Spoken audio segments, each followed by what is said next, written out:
En lo profundo de la Unión Soviética, un escalofriante secreto yacía enterrado. Era una historia susurrada en voz baja, una leyenda que pasaba de generación en generación. La historia hablaba de un experimento clandestino, una grotesca exploración de la psique humana que empujó los límites de la ciencia y la moralidad. Se llamaba el experimento ruso del sueño. El año era 1947. El mundo todavía se tambaleaba por los horrores de la Segunda Guerra Mundial. Pero detrás de la cortina de hierro se libraba una guerra diferente. Los soviéticos, obsesionados con llevar al límite la resistencia humana, se habían embarcado en un siniestro proyecto. Su objetivo: crear el soldado perfecto, uno que pudiera permanecer despierto indefinidamente, inmune a los efectos debilitantes del sueño. El escenario de este macabro experimento era un laboratorio secreto, escondido en las profundidades de la bulliciosa ciudad de Moscú. El aire era denso con el olor a formaldehído y miedo. Era un lugar donde las leyes de la naturaleza se doblaban y se rompían, donde los hombres de ciencia se habían convertido en monstruos. En las entrañas de esta instalación, 5 almas fueron elegidas para un destino peor que la muerte. Eran prisioneros políticos, considerados prescindibles por el Estado, sus vidas perdidas por un experimento retorcido. Se les prometió la libertad si podían soportar 30 días despiertos, cada uno de sus movimientos monitoreado a través de un grueso cristal, su cordura el precio de su obediencia. Los primeros días del experimento transcurrieron sin incidentes. Los sujetos, confinados en su celda fría y estéril, mostraban los signos esperados de privación del sueño: irritabilidad, fatiga y una creciente sensación de inquietud. Pero a medida que los días se convertían en noches, una extraña paranoia comenzó a apoderarse de ellos. Susurraban entre sí en voz baja, convencidos de que los micrófonos ocultos en las paredes transmitían sus pensamientos a sus captores. Sus conversaciones, antes llenas de esperanza de libertad, ahora se centraban en teorías de conspiración y delirios. Empezaron a sospechar unos de otros. Sus lazos de camaradería se deshacían lentamente. Los científicos, mirando a través del cristal unidireccional, observaron estos cambios con una mezcla de fascinación y temor. El experimento progresaba incluso mejor de lo que habían anticipado. Los sujetos mostraban un estado de alerta elevado, sus sentidos agudizados por la privación del sueño. Pero había un lado oscuro en su percepción mejorada, un descenso a la locura que era tan estimulante como aterrador. El aire en la cámara se cargó de tensión, el silencio puntuado por los susurros frenéticos de los sujetos y la respiración áspera de hombres que perdían lentamente el control de la realidad. El experimento, diseñado para probar los límites de la resistencia humana, estaba desatando inadvertidamente algo mucho más siniestro: los monstruos que acechaban en sus propias mentes. Al 9º día, un silencio inquietante descendió sobre la cámara. Los susurros cesaron. Los desvaríos paranoicos se apagaron. Los científicos, acostumbrados a la charla constante de los sujetos, estaban perplejos y alarmados por este repentino cambio. Miraron a través de la ventana de observación, sus rostros iluminados por la luz parpadeante de los monitores, pero la cámara permaneció inquietantemente silenciosa. Después de una espera agonizante, una voz crepitó a través del intercomunicador.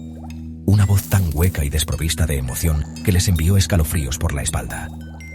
Era uno de los sujetos, sus palabras lentas y deliberadas, como si cada sílaba le doliera pronunciar.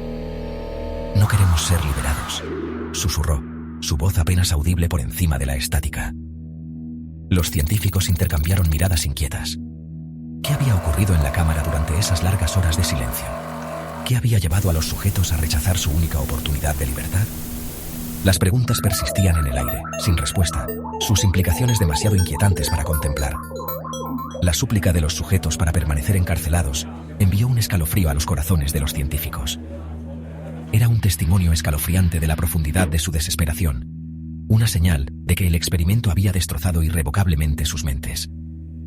La línea entre la ciencia y el horror se había cruzado y no había vuelta atrás.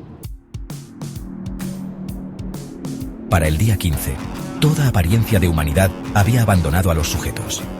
La cámara, una vez estéril e impoluta, ahora parecía una escena de pesadilla.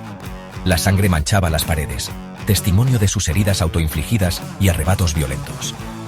Los sujetos, sus cuerpos demacrados, sus ojos ardiendo con una intensidad aterradora, se movían con una energía frenética, sus movimientos espasmódicos y erráticos, como marionetas controladas por una fuerza invisible.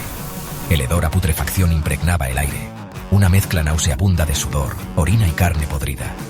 Los científicos, con los rostros pálidos de horror, observaban cómo los sujetos se desgarraban la carne, sus gritos resonando en la cámara, sus súplicas de muerte cayendo en oídos sordos. El experimento se había descontrolado por completo, convirtiéndose en un grotesco espectáculo de sufrimiento humano. Los científicos, una vez impulsados por nobles intenciones, eran ahora prisioneros de su propia creación, obligados a afrontar las horribles consecuencias de su arrogancia. Sección 5. El gas que les robó el sueño. El gas, un brebaje diseñado para mantener a los sujetos despiertos, se había convertido en un arma de doble filo. Había tenido éxito en su objetivo principal, pero a un precio terrible. Había desatado un miedo primario en los sujetos, despojándolos de su humanidad, convirtiéndolos en algo monstruoso. Los científicos, desesperados por salvar algo de los restos de su experimento, intentaron razonar con los sujetos, apelar a los restos de su cordura. Pero sus palabras fueron recibidas con gruñidos y rugidos, los ojos de los sujetos ardiendo con un odio que les helaba hasta los huesos. El miedo, primario y devorador, se apoderó de los corazones de los científicos. Los sujetos, ya no reconocibles como humanos, eran un testimonio de la fragilidad de la psique humana, un escalofriante recordatorio de la oscuridad que acechaba bajo la superficie de cada hombre. Sección 6. Secuelas de la locura. El experimento, concebido como un triunfo de la ciencia soviética, terminó en un baño de sangre. Los sujetos, enloquecidos por la privación del sueño y el gas experimental, tuvieron que ser sometidos por la fuerza. La cámara, una vez símbolo del progreso científico, se convirtió en una tumba, un sombrío recordatorio del precio de la ambición descontrolada. Los científicos, con sus sueños destrozados, sus conciencias cargadas por los horrores que habían desatado, intentaron enterrar la verdad. Los informes oficiales fueron alterados, las pruebas destruidas. Los sujetos, los que habían sobrevivido a la terrible experiencia, desaparecieron en las laberínticas profundidades del Gulag soviético, sus destinos desconocidos. Pero los secretos, como los fantasmas, tienen una forma de resurgir. Los susurros persistieron, llevados por los vientos de cambio que barrieron la Unión Soviética. El experimento ruso del sueño, una vez un cuento susurrado en voz baja, se convirtió en una leyenda escalofriante, una advertencia sobre los peligros de manipular fuerzas que el hombre no estaba destinado a comprender. Sección 7. Un legado de sombras. Pasaron los años, la cortina de hierro se derrumbó y la Unión Soviética dio su último aliento. El mundo se maravilló con el final de la Guerra Fría, pero en las sombras, el legado del experimento ruso del sueño persistía. Los rumores del experimento surgían de vez en cuando, susurrados en foros en línea, compartidos en sitios web de teorías de conspiración. Algunos lo descartaron como un engaño, un producto de la imaginación hiperactiva de alguien. Otros afirmaron que era una advertencia, un testimonio de la depravación del poder sin control. La verdad, enterrada bajo capas de secreto y desinformación, seguía siendo esquiva.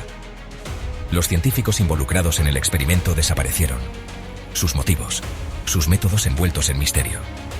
El experimento ruso del sueño se convirtió en una historia de fantasmas, un escalofriante recordatorio de la oscuridad que puede acechar en el corazón del hombre cuando es impulsado por la ambición y el poder sin control.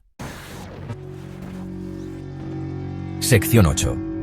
¿Verdad o ficción? ¿Fue el experimento ruso del sueño una realidad aterradora o una obra de ficción, un producto de nuestra fascinación colectiva por lo macabro? Las líneas entre la verdad y el mito a menudo se difuminan, especialmente cuando se trata de eventos envueltos en secreto y alimentados por la especulación. La falta de pruebas concretas ha hecho poco para sofocar la fascinación por la historia. Sigue capturando la imaginación, aprovechando nuestros miedos más profundos sobre los límites de la resistencia humana y el potencial de oscuridad dentro de todos nosotros. Tal vez, el verdadero horror del experimento ruso del sueño no reside en los detalles espantosos del experimento en sí, sino en nuestra disposición a creer, en nuestra fascinación por el lado oscuro de la naturaleza humana. Nos atraen estas historias, estos susurros de horror, porque nos recuerdan que la línea entre la civilización y el salvajismo es muy delgada. Sección 9. Ecos del experimento. Hoy en día, la leyenda del experimento ruso del sueño sirve como un potente recordatorio de los límites éticos que nunca deben cruzarse en la búsqueda del conocimiento. Se erige como un escalofriante testimonio de la resistencia del espíritu humano, pero también de su potencial para la oscuridad. La historia, ya sea arraigada en la realidad o nacida de nuestra imaginación colectiva, continúa atormentándonos. Nos recuerda que la búsqueda del conocimiento debe estar atemperada por la compasión, que algunos secretos es mejor dejarlos enterrados, y que los monstruos de nuestras pesadillas pueden estar más cerca de lo que pensamos. El experimento ruso del sueño, un escalofriante susurro del pasado, continúa resonando a través de los pasillos de nuestra conciencia colectiva. Una cruda advertencia sobre la fragilidad de la psique humana y el poder perdurable del miedo mismo.